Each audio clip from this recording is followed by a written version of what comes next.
Hello everyone. In this video we are starting exercise 9.3 and let's solve the first question. In this question we have to carry out the multiplication of the expression in each of the following pairs. Here two expressions are given. First is 4p and second is q plus r. Means when this term is, or you can say this expression is multiplied by this,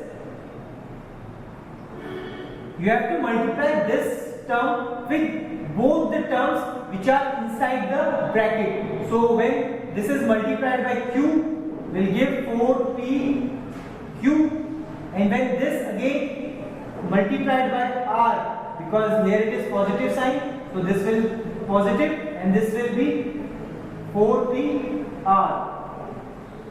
So this will be the answer. This can be understood why we are multiplying with both the terms, because if you have to multiply 33 by 3, here there are two terms and here only one term. Same case with this. Here there are two terms and this is only one term, and terms we can understood, or you can say we can find out terms by the number of signs that particular expression has. And in this case there are two positive signs, so we can say this expression has two terms and here only one sign, so this has only one term. And when you have to multiply this, you have to multiply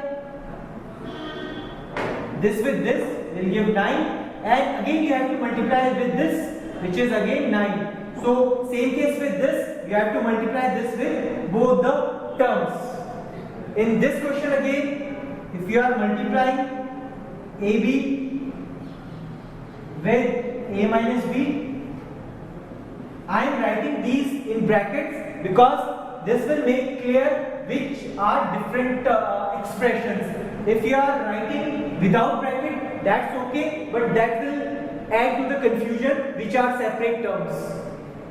So again, if you are multiplying this with this expression, first of all you have to multiply with this term, and after that you have to multiply this with another term. So when AB is multiplied by A, because here it is A and this is also A, so this will become A square, because like terms when are multiplied, their power are added, and there is another B. And again when this term is multiplied by another term, minus sign, because there is minus in between these two terms, and there will be A, and because there are two B's, so this will become B square. So this will be the answer for this particular question.